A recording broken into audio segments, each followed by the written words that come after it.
Welcome back to the deep dive. Today we're looking at a shift that's happening right under our noses. It's so quiet, so intuitive that its real implications are being missed by, well, almost everyone. We're talking about voice search. Exactly, the silent revolution. And it's fundamentally reshaping how people interact with the digital world, especially in mobile-first markets like Nepal. This isn't just some new feature. No, it's a complete replacement of the old model. To really get a feel for this, you don't even need statistics. Just picture three different scenes happening right now. First, a tourist, standing in the middle of Famil, phone out, asking, where can I find an authentic singing bowl that isn't a mass-produced knockoff? Okay. Then, miles away in Dharan, a student tells their phone, play the latest Sajan Rajvaidya song and add it to my study playlist. And finally, picture a manager in Chitwan dictating a long, complex message to a distributor about mustard seed deliveries. And what connects all three of them is that they've completely bypassed the keyboard. They're using the most natural interface there is, their voice. But here's the central tension for you, the strategist listening to this. Our entire digital marketing world, everything from SEO to pay-per-click, is built for text. It's built for keywords. We're fighting the last war. Precisely. We spent a decade getting really good at a game that the user has already decided to stop playing. So the pivot you need to make, it's not a marketing tweak. Yeah. It demands a fundamental technical re-architecture of your entire digital presence. And that's exactly why we need to do this deep dive. Our mission today is to really dissect this pivot by looking at three huge structural changes. Okay. First, the technical chasm between old-school keywords and new conversational intent. Second, the pretty devastating economic fallout from what's called the zero-click economy. And third, the really unique strategic opportunity that the Nepali language itself presents. So let's start with that first one, this idea of a semantic abyss. For years, the whole game was matching these short, awkward keywords like home loan Nepal best rate. Right, machine language, basically. Exactly. And our sources argue that this approach is now, well, it's a relic. A voice query is conversational, it has context, it's complex. Let's make that concrete. The difference is staggering. A typed query is best monopatan. Short, to the point. The search engine just looks for that string of text. Okay. Now, listen to the voice query. Where can I find the best Jehol Momo near Patan Durbar Square that's open now, and is there outdoor seating? That's a completely different challenge. It's not just matching words anymore. Not at all. Yeah. The system now has to engage in deep semantic understanding. It has no Jehol Momo as a thing, a specific dish. Patan Durbar Square is a location. Open now is a time constraint. And the intent is totally different. They want a place to go, not an article. Exactly.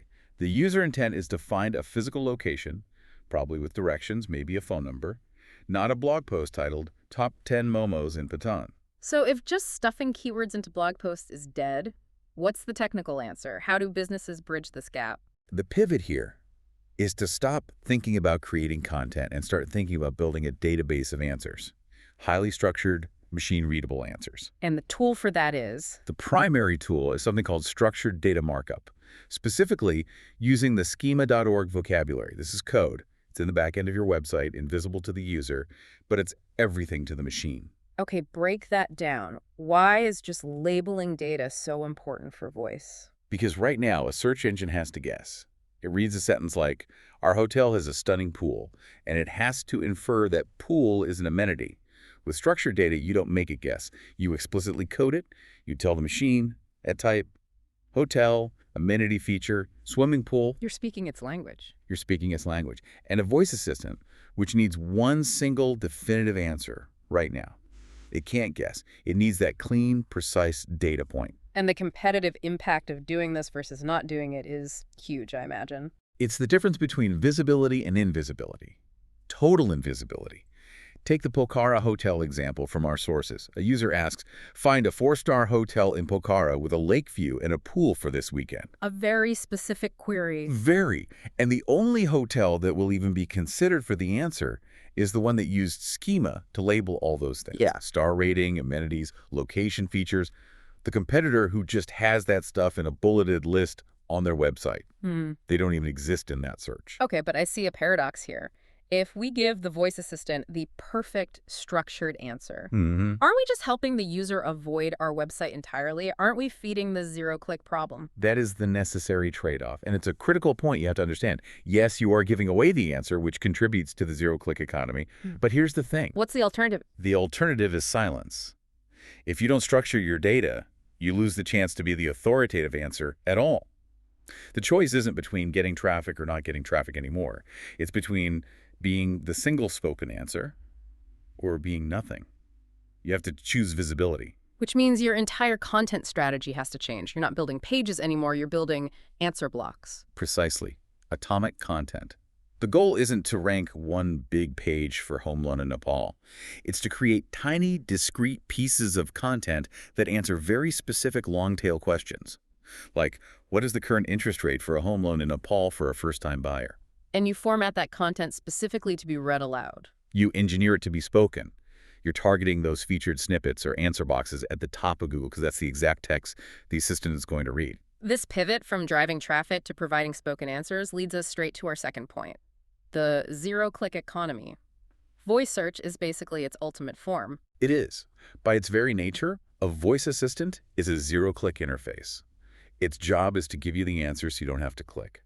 And this has, frankly, devastating economic implications for any business model built on web traffic. Let's talk about those implications. How does this actually hurt a major business in Nepal? Okay, take a big media house. Online, Kaffa bar, Kantipur, their entire model is based on page views, ad impressions. All right. So a user asks, what are the top 3 headlines in Kathmandu?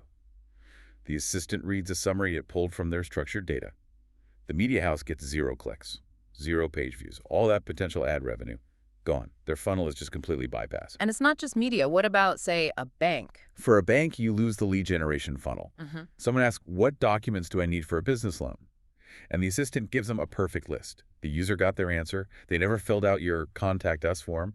You never got their email. They never entered your ecosystem. And for platforms like Foodmandu or Daraz who need you in their app? For them, it's even worse. It's not just losing traffic, it's losing the upsell, the high-margin opportunity. If I say, order a chicken burger from my usual place on Foodmandu, the transaction can happen via an API. The app might not even open. It might not, which means you never saw the banner for a 2-for-1 deal. You weren't tempted by the ad fries and a drink pop-up. All that visual merchandising, that cross-selling data, it vanishes. So the most valuable digital real estate is no longer being number 1 on the search results page. That's becoming a ghost town. The new prime real estate is being the single authoritative spoken answer. And there's no silver medal. There was no second place in a spoken answer. It's a winner-take-all dynamic. If your business relies on search, you are now officially in a high-risk category. So the strategy can't be to fight this. It has to be to diversify where you engage with customers. What does that practically mean for a CEO listening right now? It means you have to shift investment. Stop optimizing for Google and start building your own intelligent systems.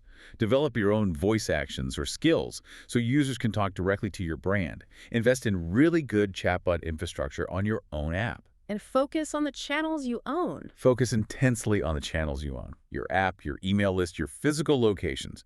You have to build resilience against a world where a third party sits between you and your customer. This brings us to the third section, which I think is the most fascinating part of this whole analysis. Nepal's unique strategic advantage, the language itself. Yes, linguistic arbitrage. This is where local players have a real defensible edge against the global tech giants, their natural language processing models, or NLP. Which is how computers understand human language. Exactly, and their models are demonstrably weaker when it comes to Nepali. Why is that? Why do these massive, well-funded platforms struggle so much with a language like Nepali? It comes down to a data gap and some unique linguistic complexity. First, you have huge regional variations in accents. Someone from the Terai sounds very different from someone in the Himalayas. That confuses the models. Okay, that makes sense. But the second point is the real technical killer. It's something called code switching. Let's define that. Code switching is when you mix 2 languages in the same sentence, almost without thinking. A user in Nepal might say, mobile ma, recharge, gardenis now. They use the English word recharge, but with Nepali grammar. Right.